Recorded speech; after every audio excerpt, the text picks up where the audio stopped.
제가 또 생긴 거랑 달리 외국을 좀 많이 다녀보지 않았습니까? 네.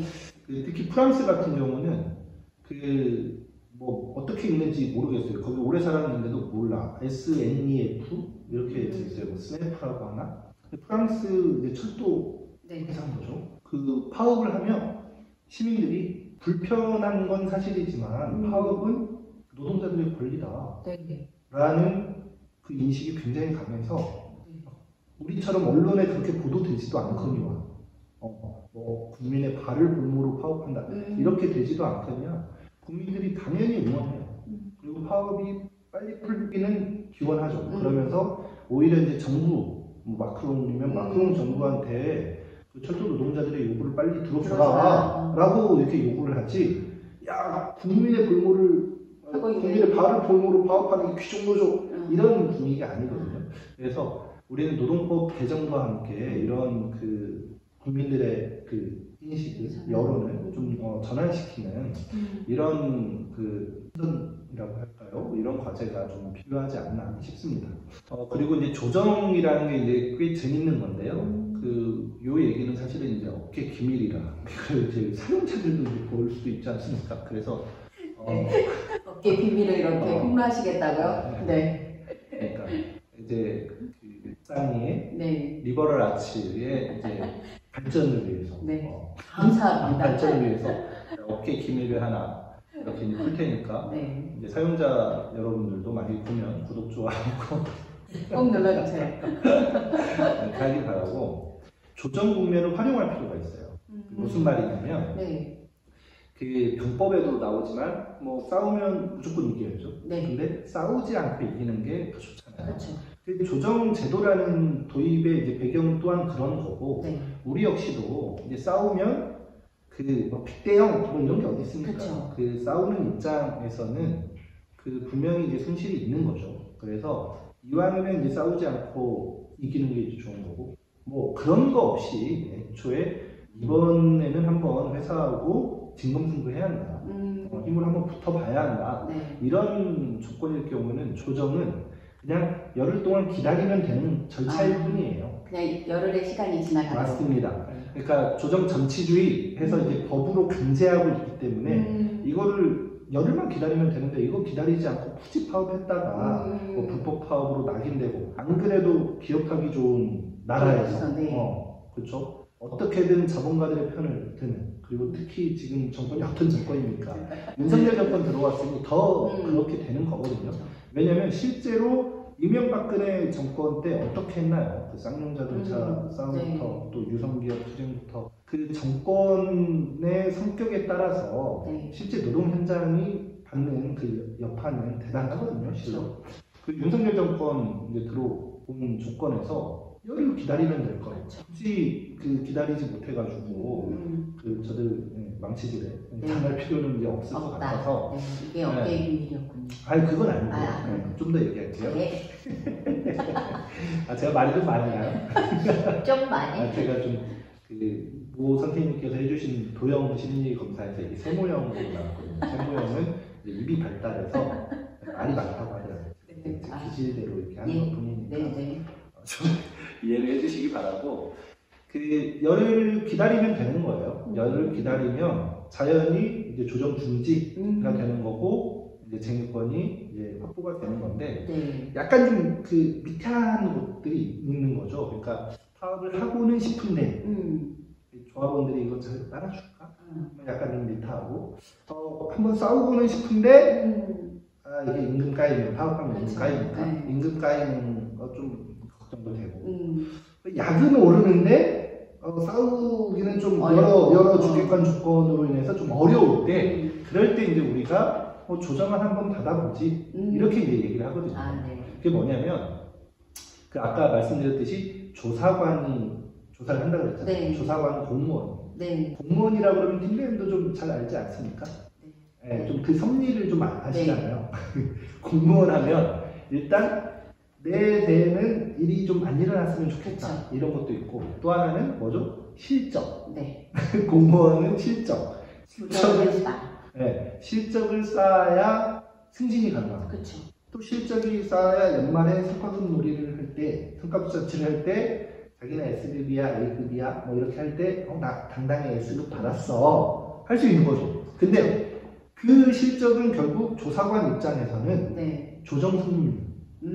네. 조정을 많이 성립해서 화해를 많이 시키면, 시켜놓으면. 그 조사관의 실적이 높아지는 거고, 그렇죠. 그렇군요. 네, 조정이 들어왔는데 다 조정 중지 해가지고 쟁의권을 부여하는 경우 그 조사관은 능력 없는 조사관으로 되는 거예요. 그렇게 될 수가 있군요. 네, 우리나라의 인사평가 제도가 참 그지 같은데 많이 어쨌거나 그지 같아요. 현실은 그렇다는 거예요. 네. 현실은 그러한 거예요. 그걸 우리가 활용할 필요가 있다. 그래서 우리 조사관은 이제 위원들도 이제 마찬가지고요. 뭐 물론 이제 위원들은 공무원은 아니니까 그분들이 이제 실적으로 평가되는 것은 아니지만 그래서 이 조사관이 사실은 그 실권을 쥐고 있는 거고 조사관의 역할이 되게 중요하거든요. 그래서 조사관을 잘 이제 압박하고 활용해서 그 사측을 최대한 압박함으로써 이제 노동조합이 원하는 바를 좀 더 따내는 방법으로 이렇게 하는 게 필요하다는 말씀을 좀 드리고 싶은 거고 그 여기서 중요한 건 그래서 조사관과 이제 위원들은 어떻게든 조정 성립률을 높이는 방법으로 뭘 하냐면 협박을 해요. 협박. 이제 조정을 하면 제가 이 PPT 자료 그 사진도 이렇게 올려놨습니다만 하나는 이제 현장 조정을 하는 거고요. 실제 그 노동위원회에서 문제 있는 사업장에 직접 나와서 그 현장을 한번 순회도 하고 시찰도 하고 그 현장 분위기를 살핀 뒤에 그 현장에서 조정을 하기도 해요. 현장에서? 네. 말 그대로 이 역시도 이제 조정 승률을 높이기 위한. 네. 이게 현장 다니면 이제 회사 입장에서는 부담이 되죠. 청소도 좀 해야 하고. 그래서 좀 그런 부담을 좀 주면서 이제 압박을 하면서 하는 거고 하나는 이제 전형적인 형태로 이제 그 아래 사진은 이제 노동위원회에서 이제 조정을 하는 장면인데 이렇게 이제 법정처럼 노동위원회도 그 지자체마다 다 달라요. 광역단위가 좀 돈이 많은 데는 노동위원회 건물도 이렇게 좀 삐까번쩍 해가지고 되게 좀 법정처럼 엄청 크고 되게 좀 권위 있어 보이고 막 엄숙해 보이는 이런 것도 있고 약간 그 작은 그 막 중소기업 회의실처럼 생긴 것도 있고 한데 제가 어제 이제 갔던 그 전남 지방 노동위원회는 좀 열악하더라고요. 좀 비좁긴 한데 아무튼 이렇게 이제 재판정처럼 이렇게 생긴 곳에서는 사실 생각보다 긴 시간을 보내지 않아요. 처음에 시작할 때, 기회할 때, 그리고 마지막에 이제 폐회할 때, 결론을 내고 폐회할 때. 이때 외에는 주로 정회라는 걸 하고, 그 위원님들이 노동조합 측을 만났다가 사용자 측을 만났다가 노동자위원은 이제 노동조합을 만나고 사용자위원은 이제 사용자들과 이제 얘기를 하면서 그래서 그 실제 원하는 게 뭔지 어느 정도까지 양보할 수 있는지 이것을 이제 타산을 해요. 근데 그것을 이제 타산만 하는 것뿐만 아니라 예를 들면 노동조합에 가서는 그렇게 얘기를 합니다. 사용자가 죽었다 피아노도 못 들어준다는데요. 파업이 아니라 파업 할아버지를 해도 못 들어준다는데요. 그러니까 노동조합도 하면 힘드니까 좀 요구하는 좀 낮추시면 어떨까요? 이런 식으로 우리한테 와가지고 우리를 협박해. 국장님, 솔직히 말해봐. 파업할 수 있어? 이렇게 막 도발적으로 물어보는 노동자 위원들도 있는 거예요. 공익위원도 있어요. 그럴 때 이제 저 같은 경우는 발끈하는 것이죠. 그래가지고 자학증 나오나요? 그래서 웬만하면 조정안을 받아보려고 했다가 그것 때문에 이제 화가 나가지고 이제 쟁의권을 뭐 확보하면 안 되겠지만 감정적으로 하면 안 되겠지만 그렇게 이제 부활을 보는 경우도 있는데 그거는 쉽게 얘기하면 사람의 심리를 활용하는 거예요. 이렇게 골방 같은 데에 가둬놓고 야, 내일 파업해봤자 어차피 안 되는 거 여기서 적당히 조정을 받아. 그렇게 하면서 이제 불안감을 극대화시키고 조성하는 거죠. 반면에 이제 회사 측, 사용자 측에 가서는 야, 니네 이거 안 해주면 그냥 파업한대. 뭐 쟁의 찬반 투표도 이미 다 해놨다고. 막 지금 빨리 쟁의권만 내놓으라고 이러고 있는데 이거 안 해주면 진짜 큰일 날 것 같은데. 이렇게 해가지고 야, 환경미화원들 파업하면 당장 막 주민 신고 그쵸. 들어올 거고 그렇게 하면 어떻게 할 건데? 양쪽에 가서 그렇게. 그렇죠. 사용자 측에 가서는 사용자를 막 겁박을 하고 겁박하고, 예. 노동조합 측에 와서는 노동자 조합을 이제 겁박하고 이렇게 네. 하면서 적당히 이제 합의안을 만들어서. 제가 이제 예전에 그 대전에 있는 네. 충남지방노동위원회를 갔는데 거기에 엄청 큰 그림이 있는데 예전에 이소구화 아시죠? 네. 이소구화에 그 염소 두 마리가 서로 이렇게 그 강을 건너려다가 네. 이렇게 같이 빠지는 네. 이런 거예요. 그 그림까지 놔뒀어. 그러니까 노사가 서로 한 발 물러서지 않고 서로 싸우면 싸우면 이들은 이제 둘 다 이제 그 손실을 볼 수밖에 없다. 뭐 이런 식의 이제 교훈을 주기 위한 막 그런 그림도 해놨고 실제 조정 절차가 그런 식으로 진행된다. 그래서 제가 이제 그 자료에도 준비를 했습니다만 그 파업하기 약간 좀 애매할 때 약은 옳은데 좀 애매할 때 그냥 합의하는 것보다는 한번 조정을 넣고 실제 우리도 간을 좀 보고 조정안을 받아보는 것도 방법이다. 이 얘기를 드리고 싶었습니다. 조사관이 공무원이라는 게 업계의 비밀이었군요. 네, 맞습니다. 귀한 정보 감사합니다. 네, 노동쟁이 조정 신청서는 이제 관련 그 기관 홈페이지에 들어가면 이렇게 서식으로 되어 있어요. 서식으로 되어 있고 우리가 이제 보여드린 것은 그 우리 노동조합과 이제 장군과의 이제 노동쟁이 조정 신청 사건이고 말씀드렸다시피 그 조정 신청은 해당 노동조합의 위원장이 합니다.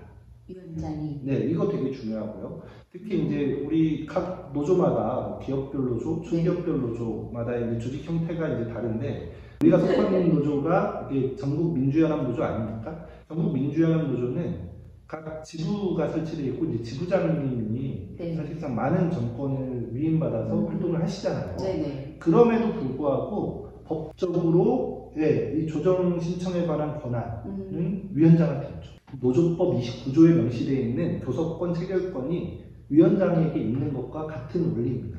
그래서 지부장님이 사실상 정권을 위임받고 그 교섭을 하셨다 하더라도 그 이 조정 신청은 다시 또 위원장의 이름으로 이제 하는 거고 물론 이제 교섭권을 이제 위임한 것처럼 이 조정에 관한 일체의 권한을 이제 지부장님이나 혹은 저 같은 조직 담당자들한테 위임해서 그렇죠. 그렇게 진행할 수는 있습니다. 그런 경우는 반드시 이제 소정의 위임장을 문서로서 제출해야 합니다. 네, 귀한 정보군요. 지금 이제 보여드린 그 사진이 바로 어제 있었던 전국 민주연합 노동조합과 장군 쟁의조정 그 본회의 1차 본회의 사진을 이렇게 찍어뒀습니다. 그 조정 절차에서 제일 중요한 게 저는 이 쟁의권 확보의 과정인 거잖아요. 물론 그 조정 과정에서 원만히 합의가 돼서 이제 도장을 찍을 수 있으면 좋지만 그렇지 않을 경우 이제 쟁의행위를 이제 해야 하는데요. 쟁의행위 찬반 투표가 갖는 의의에 대해서 강조하고 싶습니다. 그게 왜 중요한 거죠? 네, 이제 통상 이제 조정이 그 중지되면 그 쟁의행위가 가능하잖아요. 근데 쟁의행위 찬반 투표를 해서 그 전체 인원의 과반 이상이 찬성을 해야만 비로소 쟁의권이 부여가 돼요. 그러니까 그게 이제 절차가 들어가는 거죠. 집행부가 조합원들의 그 이해와 요구에 반해서 임의로 파업하고 이렇게 하는 것을 이제 제어하기 위해서 만들어 놓은 장치인 걸로 보이는데 사실은 이게 굉장히 좀 까다롭습니다. 왜냐면 통상 보면 우리가 아는 이제 그 의사결정 그 절차 자체가 전체 인원 중에 과반수 이상이 출석하고 출석 인원의 과반수 이상이 찬성하면 이렇게 결정이 되잖아요. 통상적으로. 근데 이 쟁의행위는 전체 조합원의 과반수 이상. 그러니까 쟁의행위 찬반 투표에 몇 명이 참가했는지는 중요치 않고 전체 조합원이 100명이다. 그러면 51표 이상의 찬성 투표가 있어야 쟁의권이 발생하는 거예요. 그리고 또 이제 여기에서 우리 이제 지금 복수노조 시대잖아요. 네. 복수노조 시대이기 때문에 여기서 이게 또 중요한 부분인데, 그러면 우리 노조 조합원만 찬반 투표를 해야 하나? 그렇지 않습니다. 아, 그럼 복수노조도 같이 해야 맞습니다. 되는 겁니까? 현재 이제 장흥 같은 경우 우리 조합원이 110명, 그다음 이제 그 다른 그 소수노조 조합원이 뭐 3명인가 4명인가 있거든요. 네. 그러면 114명이 투표를 했을 때의 과반이. 과반이 이렇게 돼야 합니다. 그러면 되게 복잡하고, 그렇죠. 그날 찬반 투표를 하러 오지 않는 조합원이 있으면 좀 문제가 생길 수 야단이 있죠. 날 수 있죠. 네. 그래서 이걸 강조하는 거예요. 쟁행위를 한다고 했는데 네. 이게 부결돼 버리면 어떻게 되죠? 그렇죠. 그리고 가결이 되는데도 겨우겨우 가결이 되면 이 결과를 어차피 사측도 다 볼 텐데, 그렇죠. 이 쟁의행위 찬반 투표의 결과이자 우리 단결력의 그 바로미터, 네, 그렇죠. 표상인 거죠. 그렇게 되기 때문에 이거를 반드시 약간 좀 포장해서 잘 해야 한다. 그렇죠. 이게 아주 중요합니다. 정말 중요할 것 같습니다. 뭐 이게 이제 또 맹점도 있는 건데요. 이게 법 개정이 저는 필요하다 생각하는데, 그러니까 이제 과반수 노조가 아닌 경우에는, 그렇죠. 예, 말 그대로 과반수 노조가 아닌 경우에는 다른 노조가 협조해주지 않으면, 말이 좀 웃긴데, 협조해주지 않으면 쟁행위를 할 수 없게 되는 좀 이런 결과가 초래되기도 하죠. 그래서 그 여러모로 이제 헌법에 명시된 단체 행동권이 많이 제약되고 있는 실정이다. 이 얘기를 좀 드리고 싶고, 다시 말씀드리지만 저는 이제 제가 사실 노동조합은 자주적인 결사체잖아요. 그렇죠. 그래서 노동조합을 하는 것부터 운영, 뭐 심지어 쟁의위까지 결국은 조합원 여러분들의 자주적인 의사에 따라서, 이해와 요구에 따라서 하는 거지만, 제가 조합원 여러분들께 꼭 하나 부탁하는 게 있다면 바로 이겁니다. 쟁의위를 이제 집행부 여러분들이 결정해서 이제 조합원들께 이제 묻는 과정이 되는 거잖아요. 장흥동 같은 경우도 이제 쟁의위 찬반 투표를 하게 될 텐데, 이렇게 하는 경우 이왕이면 압도적인 찬성표로 가결을 시켜달라. 나중에 그 구체적인 쟁의 전술, 투쟁 전술은 어차피 우리 민주노조는 다 조합원들과 의논해서 그 총의를 모아서 조합원들과 함께 토론해서 결정을 하잖아요. 그러니까 설사 이 과정에서 약간 미타한 부분이 있고 그 좀 자신 없는 부분이 있을 수 있고 뭐 그런 그 조합원들 솔직히 있거든요. 저는 다 할 수 있는데 당장 그 생계가 중요해서 파업 못해요. 뭐 이런 분들이 있거든요. 그런 부분이 걱정된다 손 치더라도, 왜냐면 파업이라는 게 꼭 전면 파업만을 의미하는 건 아니니까. 우리가 준법 투쟁부터 조기 착용 할 수 있는 게 얼마나 많습니까. 그런 것들, 그러니까 파업의 그 종류, 우리가 어떤 투쟁 전술을 채택할 것인지는 조합원 여러분들과 우리가 충분히 상의해서 결정을 할 거기 때문에 그거는 추후에 논의하더라도 일단 찬반 투표에서, 그렇죠, 압도적으로 가결을 시켜달라 이거죠. 그랬을 때 예를 들면 오늘 이제 가서 장흥 찬반 투표를 할 거 아닙니까? 장흥 찬반 투표를 하고 사회자가 그렇게 하겠죠. 자, 제적 인원 114명, 찬성 인원 100명으로 쟁행위 찬반 투표가 조합원 여러분들의 압도적인 찬성으로 가결되었습니다. 이렇게 할 수 있는 거잖아요. 근데 114명 중에 만약에 50명이 찬성을 했어. 그러면 뭐 가결은커녕 제기도 해보지도 못하고, 야 이거 사측에 백기투항 해야 돼. 백기투항. 와 미안해, 그냥 너네들이 얘기하는 거 다 받을게. 이렇게 되거나. 114명의 법안이면 몇 명인가요? 제가 수학은 잘하는데 산수는 못합니다. 아, 그러시구나. 그러니까 114명의 법안은 58명이죠?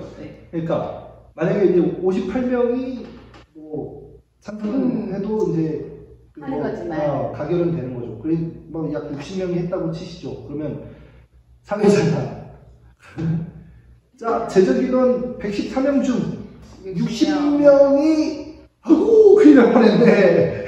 아이고 큰일 날 뻔했네. 겨우겨우 가결됐습니다. 이 자체로 투쟁의 동력이 생기질 않아요. 네네. 이미 기싸움에서 지고 시작하는 거예요. 이러면 사측이 다 볼 텐데. 그렇죠. 야 쟤네들 거의 절반 가까이나 쟁행위에 찬성하지 않는다고? 그럼 몇 명만 이렇게 회의 협박하고 카더라 통신 몇 개 뿌리면 쟤네들 와인시키는 거 쉽겠네. 이렇게 되는 겁니다. 그래서 이 방송을 시청하고 계시는 조합원 여러분들이 계시다면 그 집행부에서 쟁행위 찬반 투표를 결정했다고 하면 제발 압도적인 그 지지와 찬성으로 힘을 실어 주십사. 그렇게 해야 이제 모르겠어요. 이제 이순신 장군의 이제 사직생 정신이 있지 않습니까? 죽고자 하면 살 것이요. 그런 기세를 보는 것 같아요. 회사도. 그쵸. 그렇게 압도적으로 찬성이 되고 조합원들이 그래 이건 한번 싸우는 거야 이렇게 한다 그러면 회사가 오히려 납작 엎드려서 싸울 일이 없게 되는 거고 그렇죠. 나는 잘 못하는데 싸울 자신 없는데 이렇게 된다 그러면 꼭 싸울 일이 생기더라. 쟁행위 찬반 투표가 그런 성격이고 이제 전술적으로 조정 중에 이렇게 절차상으로는 이제 조정이 중지되고 쟁행위 찬반 투표를 하고 쟁행위 발생 신고를 하는 절차이지만 실제로는 저는 그런 전술도 이렇게 배합해요. 우리의 단결력을 과시할 필요가 있을 때, 특히 막 싸우고 싶어서 안달이 났을 때, 이럴 때는 조정 기간 중에 찬반 투표를 합니다. 그래서 그거를 회사 관계자들이 다 보라고 게시판에 공고를 해놔요. 조정 기간 안에는 찬반 투표를 미리 할 수 있는. 해놔도 되는 거죠. 찬반 투표 절차는 조정 중에 해도 무방하고 이제 말 그대로 우리가 찬반 투표를 한 거지 쟁행위를 한 건 아니니까. 맞습니다. 그래서 조정 중에 찬반 투표를 해서 압도적인 가결로 쟁행위가 조합원들의 찬반 투표가 가결되었다라는 것을 이렇게 보여줌으로써 우리의 단결력이 과시되는 거죠. 이렇게 하면 2차 본조정을 앞두고 회사 입장에서는 많이 복잡해지는 거죠. 느낄 수 있겠네요. 그렇게 하는 것이 또 하나의 이제 좋은 방법일 수 있다라는 것을 말씀드립니다. 이건 뭐냐면요, 그 전주에 있는 난 사업장 중에 하나인데 쟁행위 찬반 투표를 조정 기간 중에 한 것뿐만 아니라 일부러 야외에서 했어요. 야외에서 회사 보란 듯이 이렇게 이제 하기로 했습니다. 자랑하고 싶어서. 정말 이거는 좋은 아이디어인 것 같습니다. 투표하러 못 올 수도 있는 상황들도 있고, 어찌됐든 노동조합에서 파업에 대한 찬반 투표를 하고 있다라는 걸 보여주는 것만으로도 사측에게는 많은 압박감을 줄 수 있었기 때문에 좋은 방법인 것 같습니다. 노동쟁의 조정 신청이라는 것이 되게 어렵고 불편하고 복잡한 절차인 줄 알았는데 오늘 이렇게 알아보니까 별거 아니다. 노동조합도 충분히 이길 수 있고 싸울 수 있는 투쟁거리가 많다. 이런 방법들을 많이 안 것 같습니다. 오늘 설명해 주세요.